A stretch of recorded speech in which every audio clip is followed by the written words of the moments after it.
in light of those calls and releases the First Presidency has just No announced. tocante aos chamados e às desobrigações que a primeira presidência acabou de anunciar, falo por todos vocês, ao dizer que sempre lembraremos e amaremos os que serviram tão fielmente e que de imediato amamos e damos boas-vindas aos que assumiram seus cargos. Nossos sinceros agradecimentos a todos vocês. Gostaria de abordar hoje a parábola contada pelo Salvador, na qual um dono de terras saiu de madrugada a assalariar trabalhadores.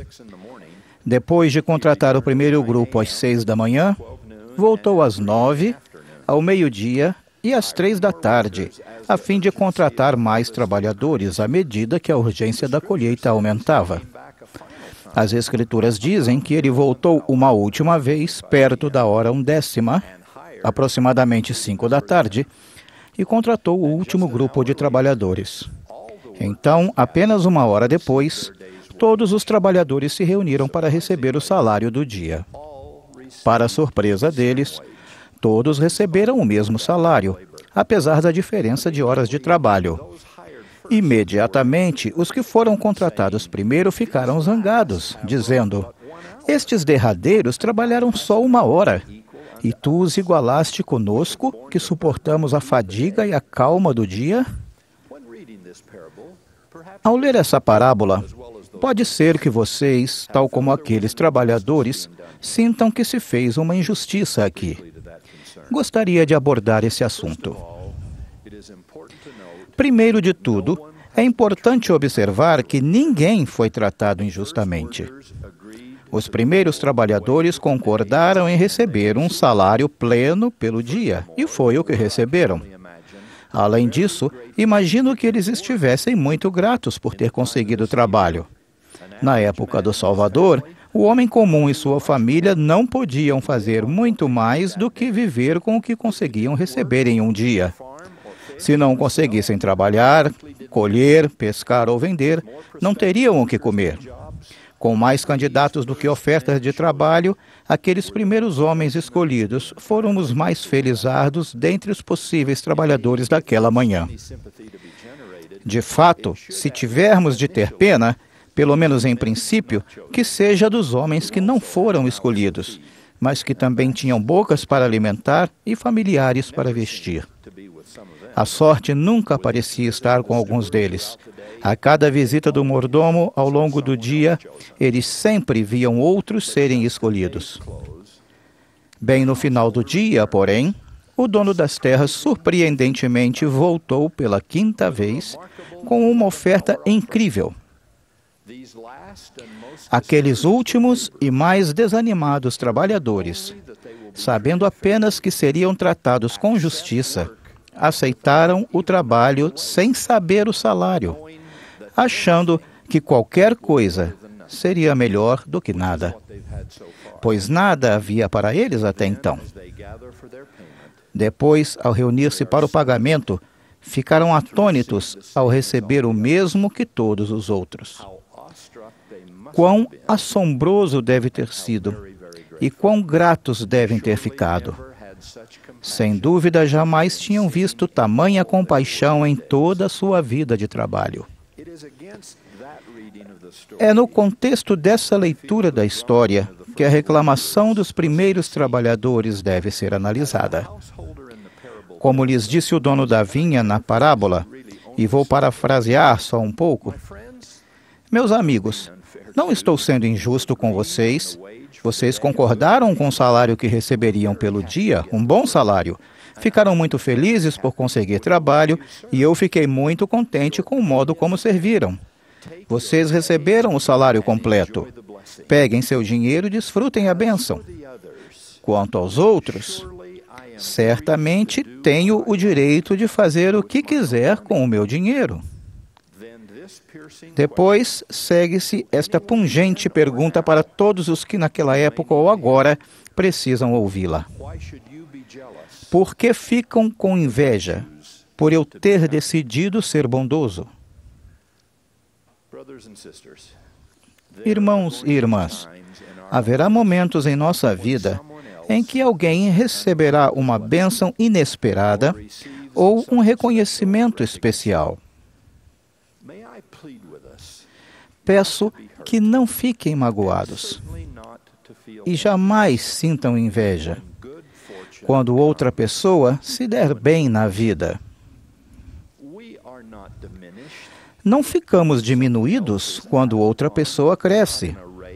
Não estamos disputando uma corrida uns com os outros para ver quem é o mais rico, o mais talentoso, o mais bonito ou até o mais abençoado.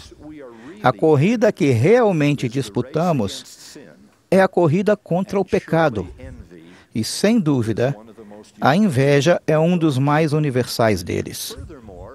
Além disso, a inveja é um erro que perdura.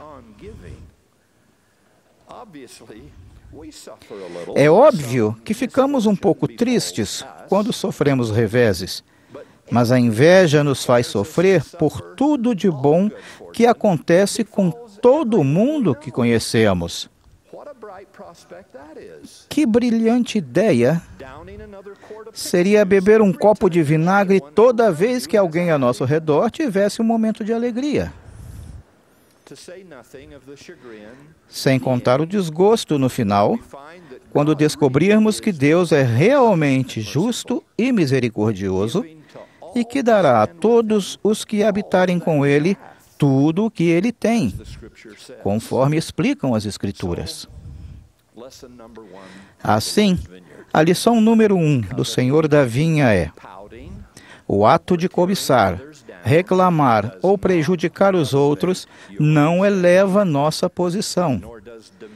E tampouco rebaixar alguém melhora a nossa autoimagem.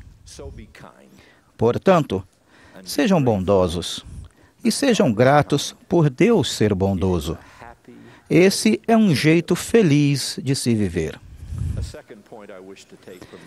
Um segundo ponto que quero ressaltar na parábola é o triste erro que alguns podem cometer se desistirem de receber o salário no fim do dia por estarem preocupados com os problemas percebidos no decorrer do dia.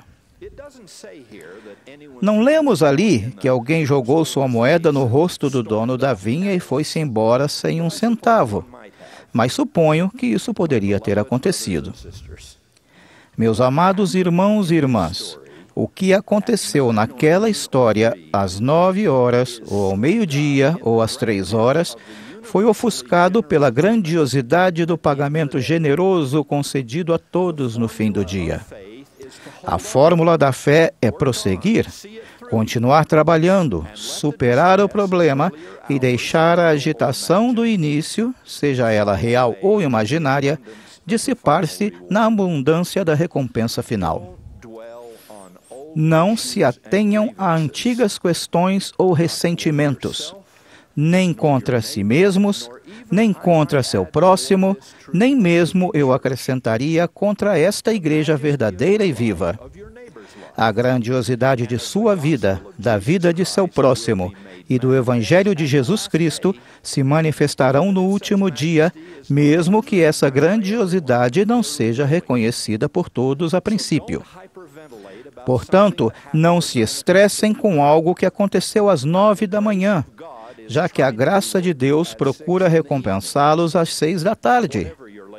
Sejam quais forem os acordos de trabalho que vocês firmaram durante o dia. Consumimos uma quantia preciosa de recursos emocionais e espirituais ao ater-nos ferrenhamente a lembrança de uma nota desafinada que tocamos no recital de piano de nossa infância, ou a algo que um cônjuge disse ou fez há 20 anos e que insistimos em jogar-lhe no rosto por mais 20 anos, ou a um incidente da história da igreja que só prova que os mortais sempre terão dificuldade para corresponder às esperanças imortais colocadas diante deles. Mesmo que uma ofensa não tenha começado com vocês, ela pode terminar com vocês. E que grande recompensa haverá por essa contribuição quando o Senhor da vinha olhar em seus olhos e acertar as contas no final de nosso dia terreno. E isso me conduz ao terceiro e último ponto. Essa parábola, como todas as parábolas, não trata realmente de trabalhadores ou de salários, assim como as outras não tratavam de ovelhas ou bodes. É uma história sobre a bondade de Deus, sua paciência e seu perdão, e sobre a expiação do Senhor Jesus Cristo. É uma história sobre generosidade e compaixão. É uma história sobre graça. Ela salienta o pensamento que ouvi há muitos anos, de que, sem dúvida, a coisa que Deus mais aprecia no fato de ser Deus é a emoção de ser misericordioso. Especialmente com os que não esperam isso e que com frequência acham que não merecem. Não sei quem neste imenso público de hoje pode precisar ouvir a mensagem de perdão inerente a essa parábola. Mas, por mais tardios que se imaginem, por mais chances que achem que perderam, por mais erros que sintam ter cometido ou talentos que achem que não têm, ou por mais longe do lar e da família e de Deus que achem que se afastaram, testifico-lhes que vocês não viajaram para além do alcance do amor divino. Não lhes é possível afundar tanto a ponto de não ver brilhar a infinita luz da expiação de Cristo. Quer sejam ou ainda não sejam de nossa religião, ou quer tenham estado conosco antes e não tenham permanecido, não há nada que fizeram que não possa ser desfeito. Não há nenhum problema que não possa ser vencido. Não há nenhum sonho que, no transcorrer do tempo e da eternidade, não possa ser realizado. Mesmo que sintam que estão perdidos e que são os últimos trabalhadores da 1/10 hora, o Senhor da vinha lhes acena. Acheguem-se com confiança ao trono da graça e caiam aos pés do Santo de Israel. Venham e banqueteiem-se, sem dinheiro e sem preço, à mesa do Senhor. Faço um apelo, especialmente para os maridos e pais, portadores do sacerdócio ou portadores em perspectiva, dizendo-lhes tal como fez Leí: despertai e levantai-vos do pó e sede homens. Nem sempre, mas frequentemente, são os homens que decidem não atender à conclamação de integrar as hostes do Senhor. As mulheres e as crianças geralmente parecem mais dispostas. Irmãos, ergam-se. Façam isso por vocês mesmos. Façam isso por aqueles que os amam e estão orando para que aceitem a convocação. Façam isso pelo Senhor Jesus Cristo, que pagou um preço incomensurável pelo futuro que Ele deseja que vocês tenham. Meus amados irmãos e irmãs, para aqueles de vocês que foram abençoados pelo Evangelho ao longo de muitos anos, porque tiveram a felicidade de encontrá-lo cedo, para vocês que aceitaram o Evangelho aos poucos, e para vocês, membros ou ainda não membros, que ainda estão hesitantes, para cada um de vocês e para todos, presto testemunho do poder renovador do amor de Deus e dos milagres de sua graça. A preocupação dele é com a fé que virão a ter no final, e não com a hora do dia em que chegarão lá. Portanto, se fizeram convênios, guardem-nos. Se ainda não fizeram, façam-nos.